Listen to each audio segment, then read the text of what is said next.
Bonjour à toutes et bonjour à tous. Et si nous parlions aujourd'hui du pouvoir parental? C'est une question que j'aime beaucoup et qui revient souvent.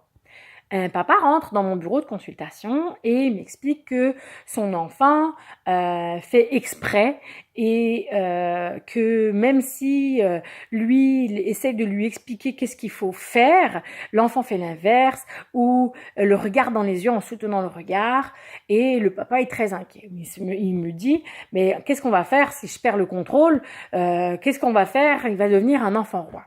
Alors cette notion-là m'intéresse beaucoup. Marshall Rosenberg nous explique que quand on éduque les enfants, c'est le pouvoir avec. Et j'aime cette notion du pouvoir avec l'enfant. Parce qu'à ce moment-là, l'enfant est de nouveau avec nous dans l'équipe. Nous sommes dans la même équipe et à ce moment-là, ce n'est plus une notion unilatérale du parent qui demande à l'enfant d'obéir. Lorsque je demande à ce papa qu'est-ce qui est important pour lui dans le fait que l'enfant obéisse, au fond, c'est parce qu'il veut lui inculquer les bonnes valeurs, il veut que ce soit un enfant qui soit bien intégré socialement. Donc, c'est des très très bonnes intentions au départ. Mais le fait que l'enfant doive obéir, c'est normal que l'enfant résiste. Quand l'enfant a aux environs 2 ans, 2 ans et demi, il commence à s'exprimer plus fort. Il commence à être plus virulent dans ses demandes. Il est plus fort de sa personnalité aussi. Donc, nous, on prend peur en se disant, oh là là, qu'est-ce que ça va être à 14 ans s'il y a 2 ans, 2 ans et demi, il est déjà comme ça. Or, ça fait partie du développement normal de l'enfant. Qu'un enfant teste les limites, qu'un enfant commence à s'exprimer, à négocier, à s'opposer. Ça, ce sont les phases de développement normal. Donc, il ne faut pas s'en inquiéter. Ça veut dire qu'au contraire, notre enfant va bien. Alors, c'est une bonne nouvelle, même si de le savoir ne nous aide pas beaucoup plus à appréhender le problème. Ce qui est important, je pense, c'est de comprendre la nuance entre l'obéissance et la collaboration. Est-ce qu'il est important que nos enfants obéissent? Ça veut dire à ce moment-là d'instaurer un pouvoir sur l'enfant, ou est-ce qu'il est intéressant pour nous que l'enfant collabore et comprenne que sa collaboration fait partie du processus pour une harmonie familiale? Quand j'explique ça au papa, évidemment, je vois bien que le papa, il n'a pas d'intérêt malsain à vouloir absolument que son fils se soumette. Ce qu'il veut, non. Par contre, c'est de ne pas perdre l'harmonie familiale. C'est que tout continue à rester fluide. Quand on traverse des phases oppositionnelles fortes avec nos enfants, on a extrêmement peur de perdre nos acquis et nous-mêmes, on est stressé. Parce que des grosses crises comme ça en public, des enfants qui tapent, qui crient très fort, ça nous met en stress, nous aussi. Donc, comme on est très fragilisé par ce stress, on a tendance à se raidir en se disant non, il n'est pas question que je me laisse marcher sur les pieds, tu vas obéir parce que c'est moi l'adulte, c'est moi le parent. Or, notre statut de parent devrait suffire finalement pour que l'enfant comprenne qu'effectivement nous sommes le guide. Nous avons une voix forte, nous sommes plus grands, nous avons aussi une force physique évidemment indéniablement plus grande que celle de nos enfants. Donc, il n'est pas nécessaire d'outrepasser ce rôle-là. Il n'est pas nécessaire de casser nos enfants pour leur faire comprendre qu'ils doivent céder. Au fond, c'est quand les rapports de pouvoir commencent que les enfants continuent à s'opposer. Par contre, si on décide de collaborer, qu'est-ce que c'est collaborer? C'est chacun, on nomme son besoin et on essaie de se retrouver à mi-chemin. Ce qui est efficace avec nos enfants lorsqu'on rencontre des crises magistrales ou qui sont très très oppositionnelles ou qu'ils vivent des grandes vagues d'émotions, c'est d'une part d'accueillir ce qui se passe, d'autre part leur exprimer quel est le cadre, parce que souvent ce sont des enfants qui sont en insécurité, et ensuite quelles sont les stratégies qu'on pourrait atteindre vers l'objectif. Exprimer le cadre, c'est aussi tout simplement d'exprimer aux enfants qu'il y a des choses qui sont illégales, des choses qui sont non respectueuses, des choses qui sont dangereuses. À ce moment-là, de lui remettre un cadre très précis permettra en fait à l'enfant de se laisser prendre en charge. Pour autant, son désir à lui de répondre à ses besoins n'est toujours pas rassasié. À ce moment-là, on propose des stratégies. Qu'est-ce qu'on pourrait faire pour que l'enfant se sente concerné, se sente considéré dans la prise de décision? C'est à ce moment-là qu'on commence à offrir le multi-choix.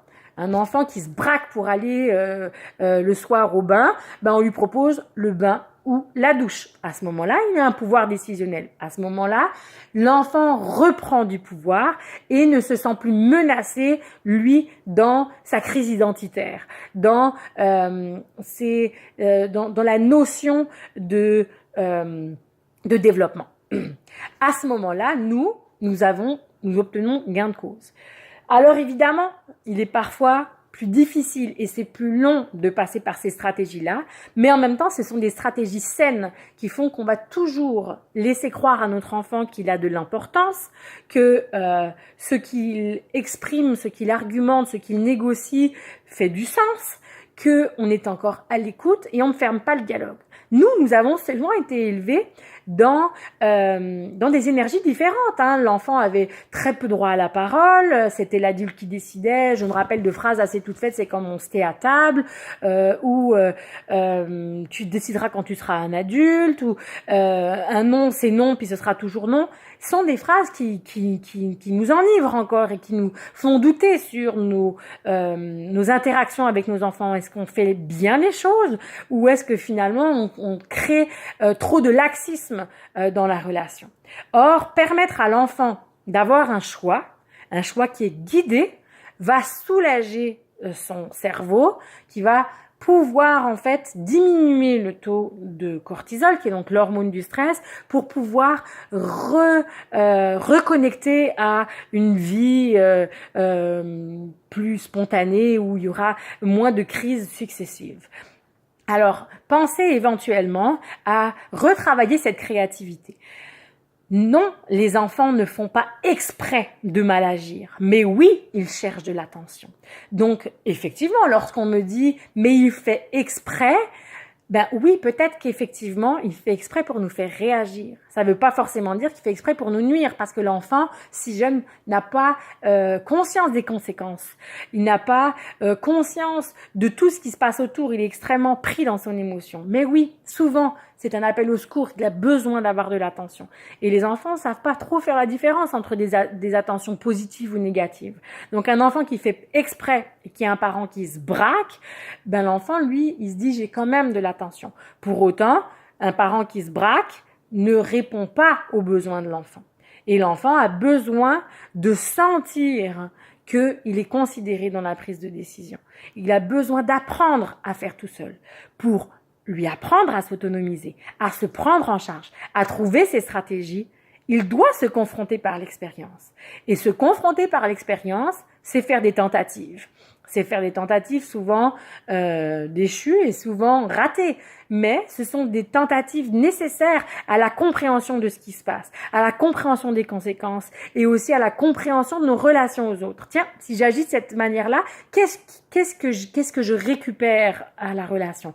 Si je fais ça, quelles sont les conséquences? Donc ces enfants qui sont en plein développement cérébral, de comprendre un petit peu quelles sont les propres limites de leur corps, les limites de la consigne, mais aussi les limites culturelles, commencent doucement à s'imprégner de ce qu'il est attendu d'eux. Pour autant, afin, nous aussi, de désarmer la crise, mais de continuer à se sentir entendus, il est important de nommer nos attentes, des attentes précises, des attentes concises, des attentes accessibles aussi pour l'âge de nos enfants. Voilà ce que j'attends de toi, voilà ce dont moi j'ai besoin. À ce moment-là, on a l'impression qu'on est plus à mi-chemin.